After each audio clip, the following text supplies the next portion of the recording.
dismantling the federal government, igniting a volatile trade war, strong-arming key American allies, threatening perceived political enemies at home. Those are just some of the ways President Trump has spent his first 99 days in office. Ahead of tomorrow's hyped-up benchmark, the White House is choosing to focus on immigration.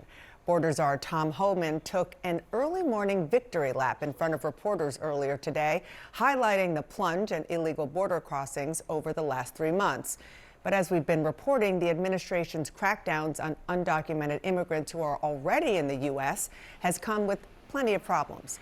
My colleague Priscilla Alvarez asked Tom Homan about a mother who was deported over the weekend with her young children who are U.S. citizens. Here's how Homan responded. If you choose to have a U.S. citizen child, knowing you're in this country legally, you put yourself in that position. You put your family in that position. What we did is remove children with their mothers who requested the children depart with them. This was a parental decision, parenting 101. The mothers made that choice. And I tell you what, if we didn't do it, the story today would be Trump administration separating families again. No, we're keeping families together. Parents will make a decision what happens to their child. Having a U.S. citizen child does not make you immune from our laws. I'm joined here by a terrific group of reporters today. CNN's John King, Jackie Kucinich of the Boston Globe, Jeff Mason of Reuters, and CNN's Priscilla Alvarez, who again is the one who asked Tom Homan that question.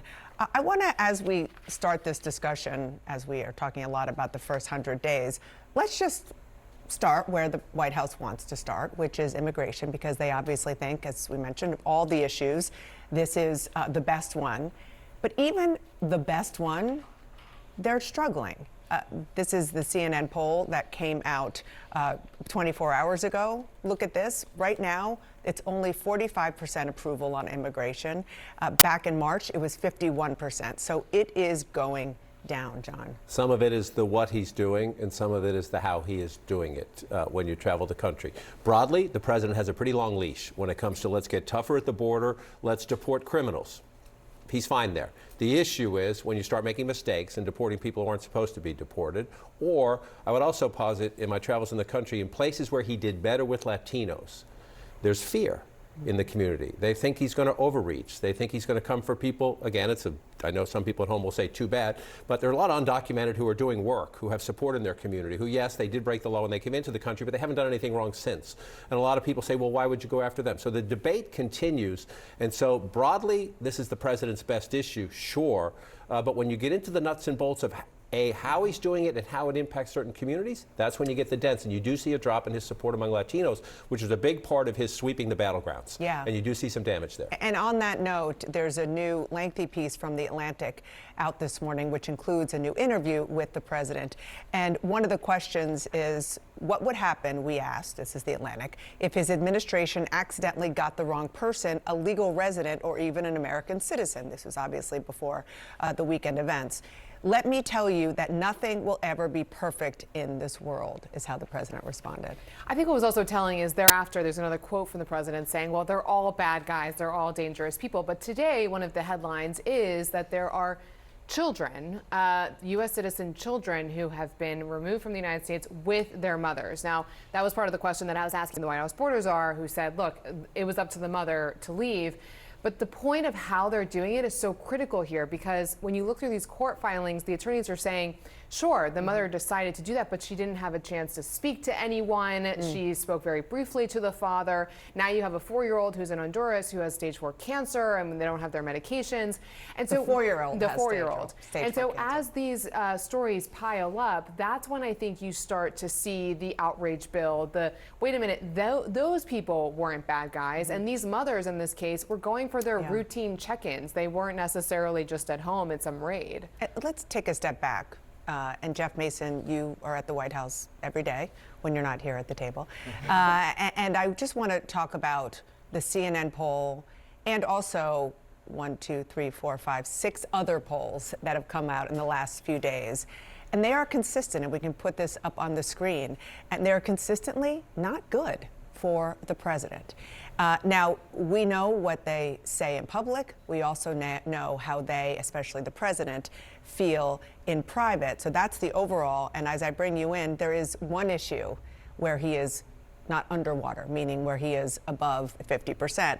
And the only issue there is, and this is in the CNN poll, is on gender identity. All of the other issues, including immigration, which again, the White House thinks is pretty good, are bad for President Trump. Couple things. Number one, I think that the White House, obviously any White House cares about polls, so this is not what they want to see. But they will dismiss them because all White Houses also dismiss polls when they're not going in the direction that they want them to go. Number two, I actually in this case believe the dismissal to the extent that even bad polling is not going to have an impact on them implementing the agenda that they absolutely feel is the one that they want and should be doing. It's the one that he said he was going to do on the campaign trail.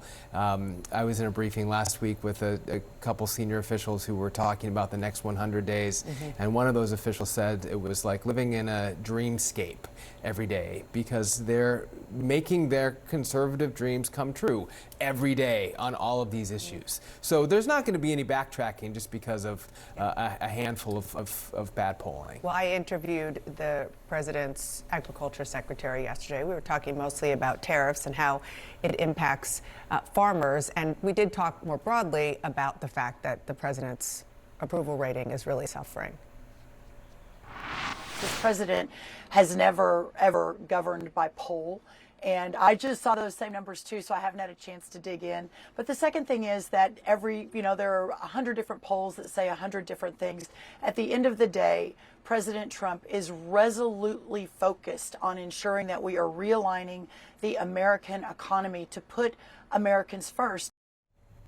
And Jackie, as I bring you in, let's talk about the economy. Again, this is in the CNN poll. His approval on the economy is 39%. Back in March, which was a month ago, it was 44%. And the thing to keep in mind is that this is about not how he's sort of running an economy that's happening around him. It's what he is doing to the economy with his policies.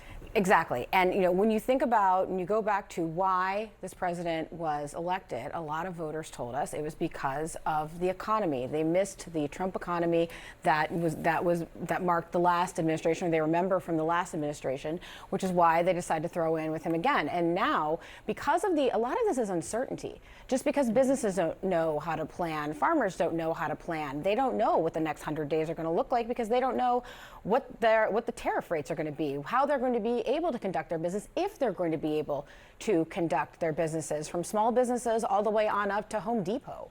So really, if that is the line, if he was supposed to be the economy president, people aren't happy. Go back to the first 100 days of the first Trump term and see how many of these conversations were that his problems are because of so many self-inflicted wounds. This tariff debate, the disruption as he's called in the economy, is on him.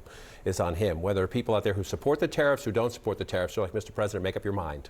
It can't be there's tariffs on Monday, they're in place for 3 days, then we're taking them back, then we're going to do this. Businesses can't plan, but Trump says a lot of things that are not true. That's a fact. You can say a lot of things that your voters maybe believe for a long time. You can't tell people whether they voted for Donald Trump or Kamala Harris that the price of eggs dropped 82% because it hasn't. They're going into the grocery store. Their prices are not down, and some prices are actually going up, and there's disruption in their communities because of this tariff debate. So he was elected because people thought the cost of living was too high.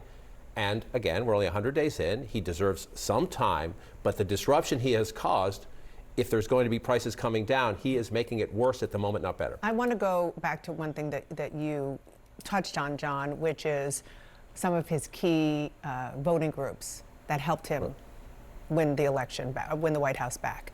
We have some numbers that I think are really telling.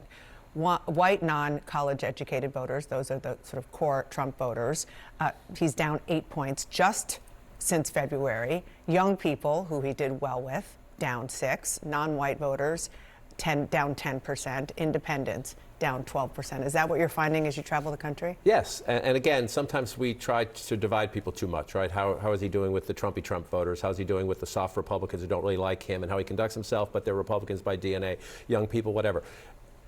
The Democrats lost the last election because a broad swath of Americans in just about every group did not think, A, their president was visible, number one, and he wasn't dealing with their biggest issue, which is the cost of living. This president is ever present in their lives, and they see him all the time, but he is not dealing as fast as he promised. Remember, he said prices would go down on day one. Again, there's a lot of hyperbole with President Trump. You have to give him some grace. But their life experience is not better. They're not feeling better in the ways they want to feel better, and he's the president of the United States, so he's down with everybody. And having been on the Harris campaign, they were going after those young voters aggressively. So to see the drop there is interesting because what they were trying to tell young voters is remind them of what Trump was before because they hadn't experienced it in the same way. And so it's interesting to see those numbers now as they've experienced It's it. the same funk that got him elected. The country is in a funk. And most of it is cost of living and the feeling that this town doesn't work in a way that's relevant to their lives. And they feel the same way now than when they elected him, except he's in the office now. And he is focused on what you said that your sources call a dreamscape, that they've got the power, they're not afraid to use it this time.